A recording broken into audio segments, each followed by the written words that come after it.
Ground Zero Salem. As always, I am your host, Pat. I'm on location, no longer in Salem at this juncture. South Shore. South Shore. This is Jason Hook, my buddy. He'll be my guest today. Jason and I had a nice little afternoon, brought the family down. You might hear my child shrieking in the background. We got some dinner, or got some lunch rather, and went to a fucking great record store called Mars Records, which had a location in Boston for a long time. Yeah, it was Newbury Street. Yeah, that's right. And I've shopped there before. Went there and spent a little bit of money. Definitely had some great scores. Apparently it was one of those deals where somebody sold their collection, a lot of which was metal. And I'm not going to show off all of it because I'll be here all day. But I got some great stuff. Got this Empty Skulls comp, Volume 2. Never heard of this before. Released on Fart Blossom Enterprises. A lot of great hardcore bands from all over the world. Eater from Sweden, Half-Life from Pittsburgh, COC, can't go wrong with them. Justice League from California. Who did Justice League become? Turning Point? Yeah, something like that. I think so. One of those bands. Pandemonium from Holland, Crude SS, Ugly Americans. Pillsbury Hardcore. Pillsbury Hardcore. How could I not even? But yeah, real cool cover art there on Fart Blossom. Yeah, Fart Blossom. Yeah. Can't go wrong. Well-known record label. Yeah. Well-known. Excellent. Great releases. This was one of those deals where I was pawing through the Just In box as I was being rung up and needed to grab this. I had this on cassette and I've been spinning it in my car like crazy lately. If anybody saw the documentary on Twisted Sister, I recommend it. If you haven't, it's great. The first record, a lot more raw and stripped down than the one that came after. The albums that preceded it, whatever, came after. But yeah, fucking awesome. Under the Blade, great shape, like mint quality. I had a copy of this years ago and I still kept the jacket, but the vinyl's completely wrecked. It's warped. And classic female-fronted, awesome, thrashy, crusty goodness. Hopefully no sacrilege already. I've been toying with the idea of buying a re-release on Relapse, but the chance to pick up the original pressing on Metal Blade, I definitely couldn't say no to that. And this I saw on somebody else's channel. I can't remember who. I want to say it was Hymns from the Cold North, but I'm not absolutely sure. Dark Hymns from the Cold North. But Manitor. Look at this badass cover. Great thrash from Holland. Initial Velocity came out on Disaster Records. Not a super interesting label or anything, but I heard that's really good thrash. I think that was also reissued recently, but that is an original pressing. There's a bunch more stuff that I got, but I'll talk about it in another update. Also, Jason, buddies with is it the current drummer of Father Befal? Yeah. Okay. Yeah. Wayne. His name's Wayne. Guy from Father Befal who plays drums named Wayne, who originally is from here, gave him a whole bunch of stuff. I now have a stack of 7 inches. About that high. This is just a handful that I wanted to show off. I got a whole bunch of CDs too. I will talk about those at a later juncture, but got some. I'll just go through these. I'm not going to go into finite detail about pressings and stuff like that. But Cripple Bastards, World Split, a whole bunch of Dahmer records, which is great. Quebecois, grindcore, great. Like power violence meets Carcass kind of stuff, serial killer themed. This band, the name always rang with me, and I'm not sure if I had this at one point or not. I just love the name Embryonic Hammer Death. I don't remember if they're good or not, but man, Embryonic Hammer Death. That's the worst kind of hammer death. The Outbreak of Evil, Volume 3. Grave Worm, some others, Evil Angel. These comps are awesome. I don't have any of the other ones. Halo Rage, it's really pissed hardcore. That's on 7-inch there. Enemy Records. Great, like, you know, 20 song 7-inch. And Mass Psychosis. I think a bunch of updates back I showed off a Psychosis 7-inch. I think I even included a clip because I like them so much. This is a band from Jersey. Scores vinyl, take note.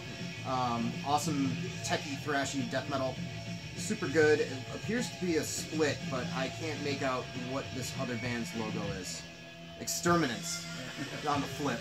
But yeah, really, really cool to get more Mass Psychosis in my collection. So thank you, Jason. Well, they've been sitting around here for a couple of years, so I figured they'll go to someone who would dig them. So absolutely, instead of sitting in the corner of and my house. dig them, I do. There was a back of the neck CD that the lady in my house is very excited about owning. I got some other stuff, like a original pressing of the first Biohazard on CD, which I have on vinyl, but I really like that record, actually. And a whole bunch of other stuff. So. Yeah, Wayne's a real cool guy. I actually met him. We both were working in the same garment factory.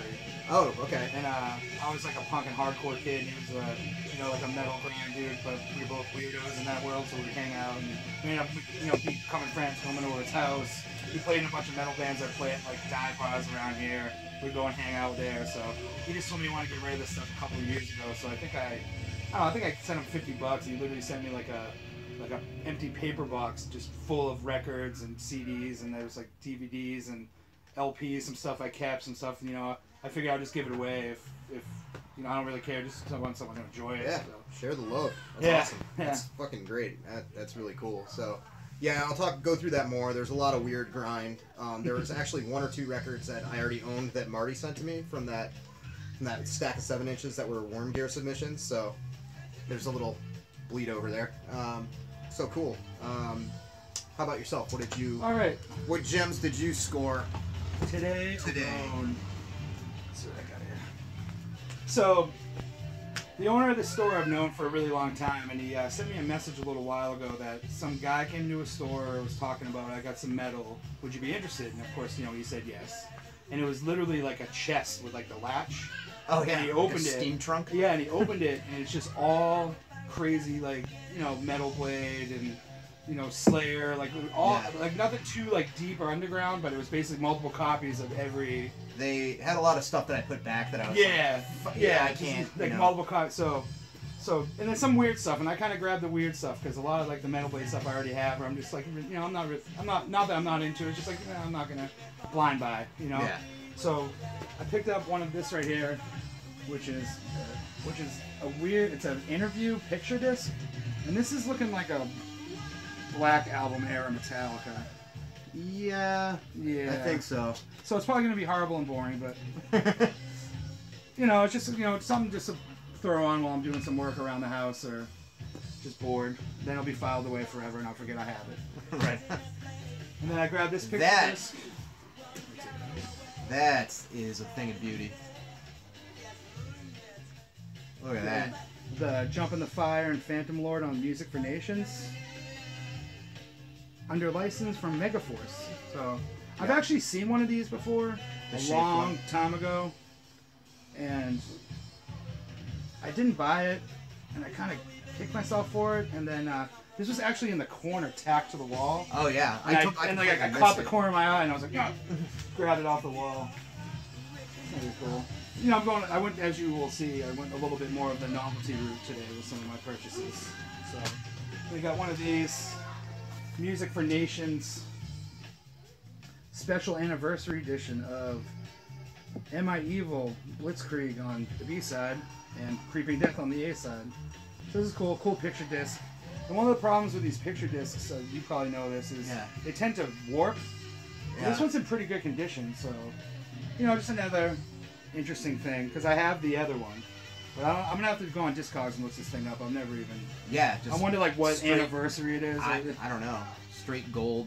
Yeah, because all the copyrights are 84, so it's not like, you know. So I don't know if it was just some sort of bonus thing or whatever.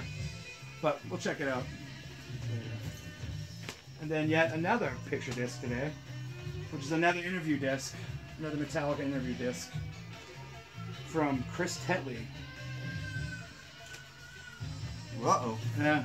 It's gonna be time to go soon. Yeah. But this one actually looks cool because it's James rocking the Rocking the Misfits shirt, maybe a little bit of acne on, probably drink a beer. Yep.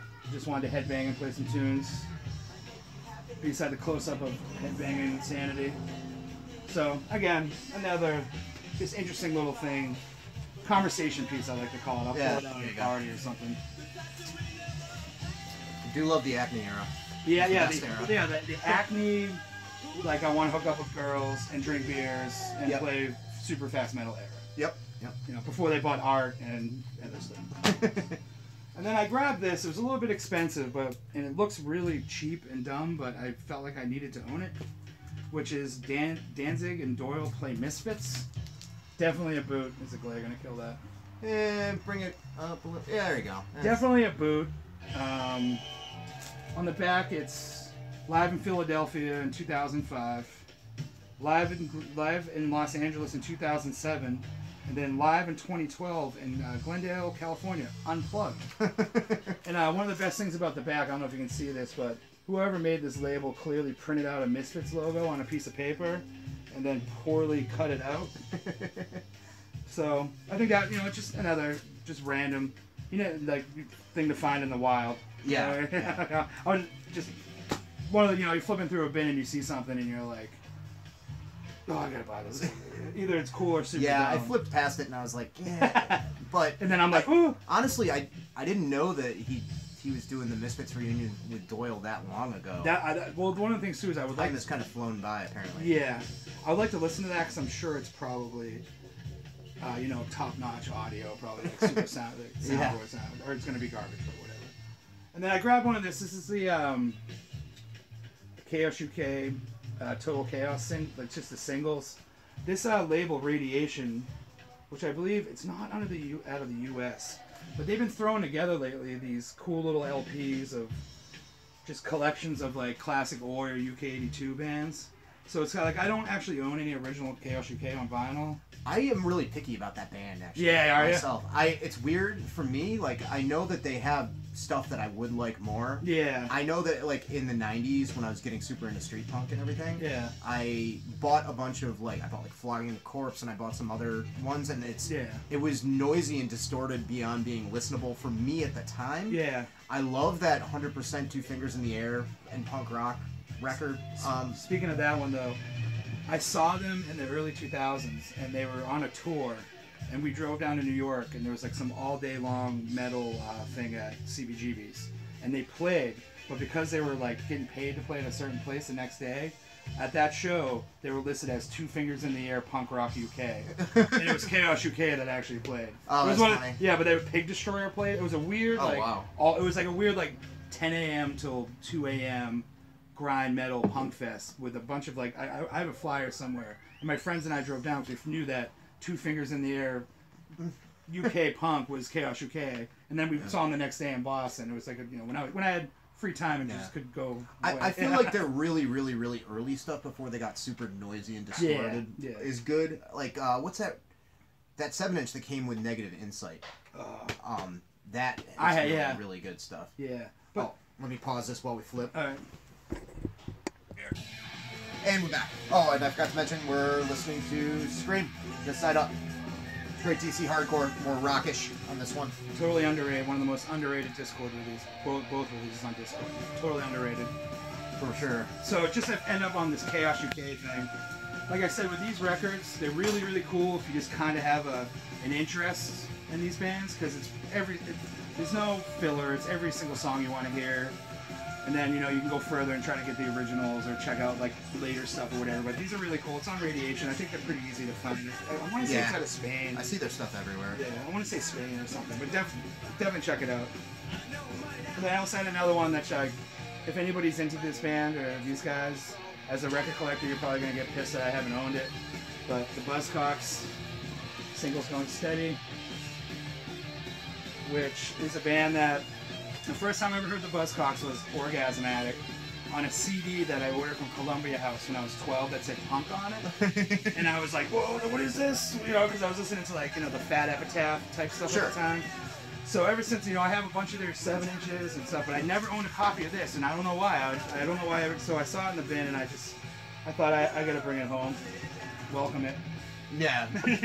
I still don't know that. Yeah. Band's classic. It's so weird that happens sometimes where, like, there's a band that you probably know every song or every word to the songs, but you don't own the record on vinyl. Right. Then you feel like a dick when you're buying it. I think a lot of it had to do with, like, the media shift up, like, at least maybe for our generation, like, you know, for years I didn't have any Black Flag, like, at all. Yeah. Because I had, you know, first 4 years everything went black, damaged as a kid, and then moved and lost them. Yeah.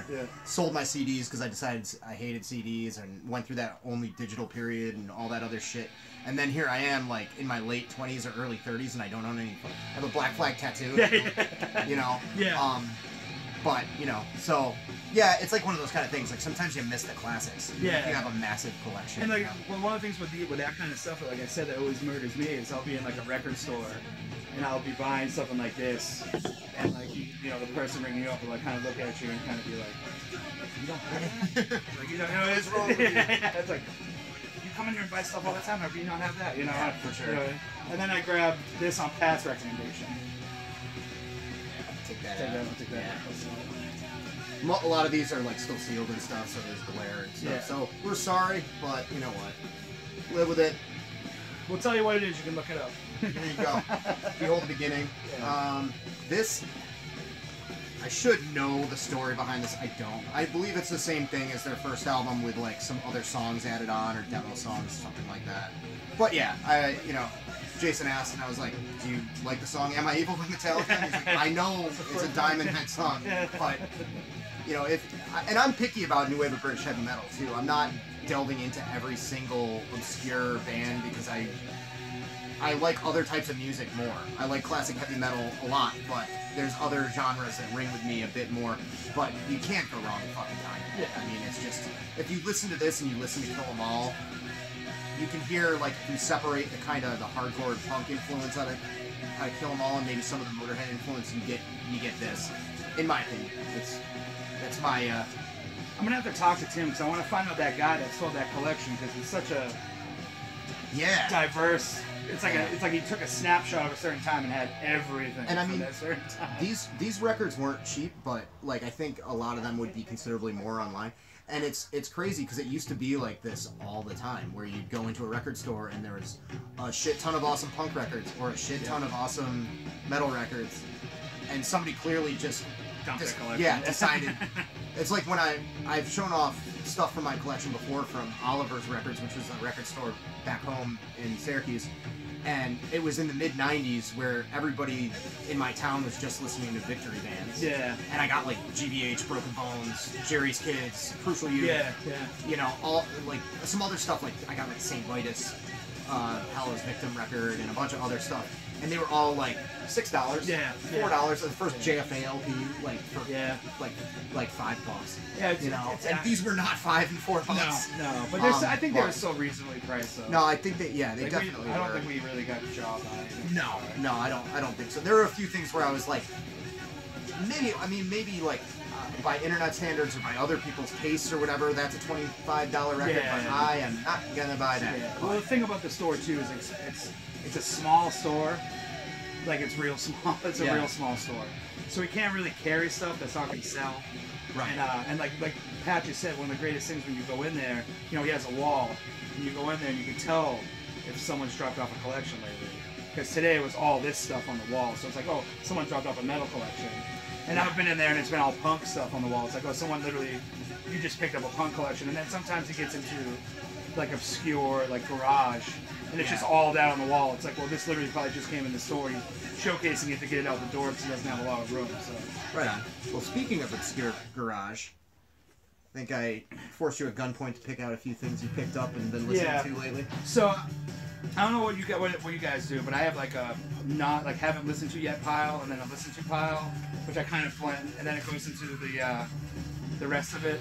So these are comps that I picked up at this same record store before, but I'm sure you can find. I think they're pretty easy to find. But this is 4, 5, and 6. So these are the Back from the Grave comps. Yeah. So these are the Back from the Grave comps.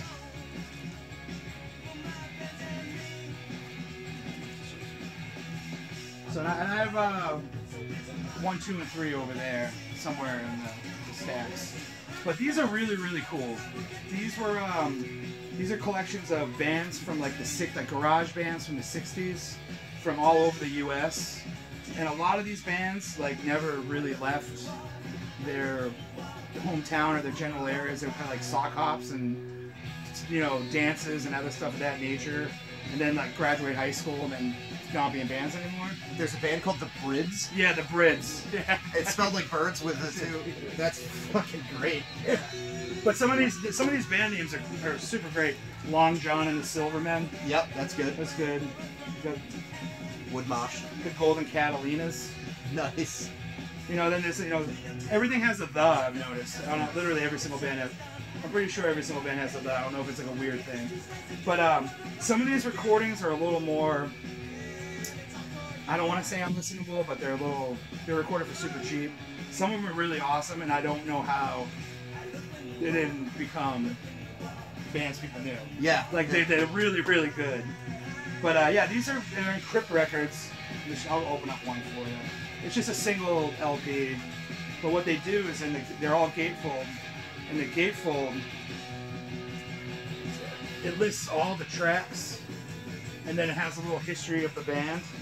Oh, nice. And then, you know, some photos that they're able to dig up. And if they don't know anything, I've seen some that are like 2 lines. It's like, all we have is this record.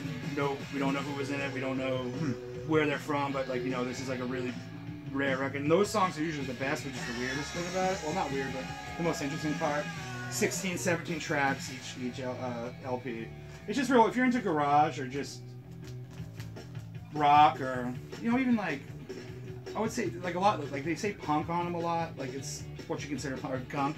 Gunk. You know, yeah. garage punk, you know, that kind of stuff. But there's some hidden gems on these. And I highly, highly recommend them. I think they're on YouTube too. You can probably just, yeah. I think they put the whole records on YouTube, but I want to scope at least 1 or 2 of those. yeah, and like, you know, Crypt Records is like the gunk.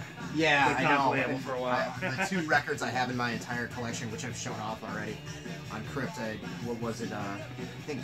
Was it the Mummies? No, I don't have any Mummies. It was. I remember the video too. I think I commented on it. I can't remember. Yeah, I think my Gory's record is on. No, my head coat. Yeah, head coats. Yeah. And Destroyo Boy is on. Yeah, and those, you know, and then those bands were probably listening to this stuff before anyone knew who they were. Yeah. And the one thing about these are too is I've done some research because I'm like, oh, I'd like to own an original copy of this 7-inch. Some of these are just don't exist. They either don't exist or they do, or when they do, it is lots of money. Yeah, like crazy money for like a 2-song 45. Well, it's like $500, $600, $700.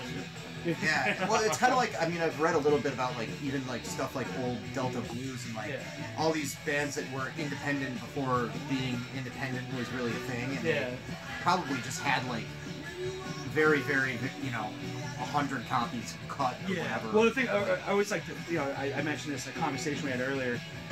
I would like to think, you know, a band like, you know, the Fabs, you know, are probably from like Detroit, and they probably gave the 7-inch or 45 to all their friends, and they're probably sitting in closets, attics, or basements right now. You know what I mean? Like just sitting there. Yep. You know, and I would like them. So hey, if you have a Fab 7-inch. Yep. All you guys that collect limited revenge records that might be watching this. All you guys that are super into nuclear war now stuff. You never know. Actually, you know what? Like, a lot of the people that comment that also make videos, I'm being a dick. A lot of the people that comment and make videos, like Jay from Vinyl in the Van, he's an awesome guy. He loves garage and he collects a lot of it. Yeah. He always comments, and Bob Boom, who's a dude that lives in Boston. I think he's originally from the New York area, judging by his accent. I mentioned him before. I mentioned him in my rock and roll summer thing, but that guy's got an insane collection. Does he? Yeah, and So there's plenty of people that watch. I mean, I haven't dug like, too hard. Than just like black death metal. Yeah, I haven't dug too hard looking for these things, but I just don't. I could be completely wrong, but I just don't feel like they're around here. Yeah. You know what I mean? Like, you know, I sure. just don't think. So, move on to the next one here. Alright. So, this is one of my favorite records of all time. It's a top 5 record. I know some of you might like it, some of you might not like it, but what we're gonna hear is good old Start Today. Oh, I started fucking singing the Civ song. Jesus Christ. Well, they're cool too. I mean, Say Your Goals is a great record. it is. It's basically like they repressed that on Gorilla- vinyl, you know. I have it. Oh, really? Yeah. It's basically like another Gorilla Biscuits record. I actually heard Civ before I heard Gorilla Biscuits. Again, thanks to Columbia House. Yeah, I think a lot of people, you know. And the best thing about Civ was Civ is pretty much a New York hardcore all-star band. It is. Yeah. but this is the one that has the embossed cover. It's not on purple vinyl. For if any hardcore kids stumble on this, I don't have one of those. But it's Gorilla Biscuits, and this is embossed. Man, this band for me. I was listening to a lot of kind of what you would consider entry-level punk or hardcore, and this is gonna be embarrassing. But those who know, I stumbled across a Gorilla Biscuits because there's a band called Skanking Pickle who covered a Gorilla Biscuits song. Ska Funk Rasta Punk. And they covered a Gorilla Biscuit song. And there's the town I grew up in, the next town over, there was a skateboard shop. And they sold some CDs, and I went in there, and I asked the kid working, I'm like, hey, do you ever need like Gorilla Biscuit CDs? Because, like, you know, I'm really into them for Skanking Pickle. The kid laughed at me, sold me the first 7-inch on CD, which I burnt a hole through. And then, like, it was kind of like a, not to sound corny, but it was like a life-changing thing. It was like a big turn for me to, like, hear this stuff. So this came with the insert. Yeah, this came with the insert, which, you know, pretty basic. The one thing I love about this is a lot of time with most of the, especially the new crew hardcore bands, the inserts are not in there or they're all chewed up. Or Yeah. So this is actually a pretty clean one. But I mean, it's just a classic record. Every single song's a sing-along. Yeah. Every single song's a classic. I saw them for the first time in my life last summer. It was everything I thought it would be. It was like a, you know, this is like a very just big band for me. And I know that some out there it is for you too. And so I know some of you probably hate it, because I have friends that hate it too. Too posy, bro. Whatever, man. No such thing. I am just a beacon of positivity. Yeah. A torch shining in the dark. What you got there? So another, again, something completely different. So this is the Darvasets. They're from Cleveland. Yep. Devo. This is a numbered one on Painkiller. I didn't even know Painkiller. I didn't even know this existed until recently. But if you guys have never heard this band, it is insane, start-stop, kind of Jello Biafra dual songs about being abducted by aliens, cattle mutilation. Wow. Okay. They have a song called "Do the Crop Circle." Yeah, I do the crop. Yeah, you know what? Do the crop circle. Funny story about that. I wish I still had the tape. Back in 2001. I was about to go to Ireland. I was going to go travel, and I used to work at a coffee shop next to a photo place that Cooch, who is one of the people who runs Painkiller, works. And I was expressed an interest in Cleveland hardcore. I was like, dude, I got to get some of that Nine Shocks Terror and blah, blah, blah. And he was nice enough.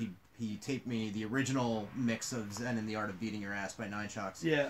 And a bunch of Cleveland stuff. And there was a Darvasset 7-inch on there. I don't remember it being that jarring, though. I feel like I don't know the story, and no one, I mean, I'm sure some people do. It's not, they put out a 7-inch in 1996. Yep, that must have been the one. Their next record came out in like 2008. Oh. So okay. I don't know. I mean, I've tried to find out. I probably could just ask Cooch, you know. Yeah, sure. But it's weird, and that 7-inch from '96 is actually really hard to find. And I think it's also a little bit of money for that record. But I don't know what happened in between that, because all they have is this. They have another. I think it's like a 12-inch single and that 7-inch. That's all they put out. But it's like just really weird. It's really odd stuff, but it's great. I love it. I love this record, and I know. Is that like just like a silkscreen cover? Yeah, this is a silkscreen cover. Actually, I don't know. You can't see inside. I'll show you. I'll get you the inside scoop. I don't know if you get it. It's an Inmates LP sleeve turned inside out. Oh, okay. Yeah, they just recycled them. Yeah, they just recycled some Inmates ones. But yeah, 42 out of 53. I believe this was probably for a record release. I stumbled upon it out in the wild. Yeah. So I remember. I mean, what sucks is almost immediately after a week arriving in Europe, I fucking lost that tape, which sucks. It had had Upstab on it, I think, and a band called Puncture Wound. Yeah. All this like obscure Clevo stuff that was awesome. Upstab put out that 7-inch that came out later on. I believe it was after they broke up. It had like the dude with the skateboard and had like a knife on it and stuff. Yeah. There's so much good stuff from Cleveland, hardcore and metal. Yeah. Oh, before we start wrapping this up, I just wanted to show off this sick Toy Store Nash style. Oh wait, Sport Kids. Sport Kids, yeah. I'm a sport kid. Yeah. Megadeth. Is this? Yeah. Hangar 18. Yeah. Fucking Megadeth. And as you can tell, it's skateboard. been used so much with the. Yeah. Oh. I need to sanitize. So you said you misappropriated that from a former employer? I'm sure I can get out of this, but back in high school, I worked at an arcade in a mall, and we got a bunch of these skateboards in, and they were like, there was nothing that had like sports logos. It'd just be like a dog, or it'd be like just like generic logos. Yeah. So I was loading up the box and put them in the case. It's like 4 billion tickets. The thing's gonna end up costing a parent like $400 to get eventually. So I'm loading them up, and I'm like, is Megadeth one? Where's this come from? So I stole it. I put it in the back room, and then when I got off work, my mom picked me up. She asked me where I got the skateboard. I told her that I want it, and it's been in my possession ever since. That's about 17 years ago, so I think I'm cool. Cops come rushing in right now. What would you say is you prize more, the Megadeth skateboard or everything on Tang on First Press? It's gonna be the records. It's gonna be the records. Okay. Because there's no way that company got the rights to do that. That's some sort of random weird thing. Actually, is Megadeth spelled right? Maybe they spelled it wrong and get away with it. No, well, it's spelled incorrectly. Correctly. Funny. Actually, I have a similar kind of thing at home. If I still have it, I at least have pictures of it. They're buried in my personal Instagram somewhere. But I bought a generic boogie board. And I didn't need a boogie board, although if I wasn't about to boogie board that day, I would have purchased said boogie board anyway. At Hampton Beach there's that, I don't know if you know him, I'm sure most of my watchers or a lot of my watchers know him, a Tiamat boogie board, like the metal band that was on Century Media, post-Treblinka black death metal Tiamat on a fucking boogie board with like a generic graphic of like a 3-headed dragon, and it was purple. Yeah. When I see stuff like that, though, it just leads me to believe that there was someone in like the arts department that dug that band and like wanted to sneak it into something. Yeah, I mean, they did, because it's happened before. It was amazing to go, surf, body surf some sick waves, looking at the Tiamat logo, thinking of Sumerian Cry playing in my head. All right, that is it. I feel this turned out pretty well. Yeah. South Shore is better than North Shore. Comment below. Right. Jason's really into this regional thing. I'm basically from Canada. Yeah. Canada with more fried food and love for NASCAR, so just relocated here to Mass. It is nicer down here, kind of. I feel like the North Shore is more like congested and dirty. Yeah. Here it does feel like a fucking Pepperidge Farm commercial. North Shore, you guys got roast beef. We got better pizza. There you go. There you have it. All right. Pal Welding out. See you soon.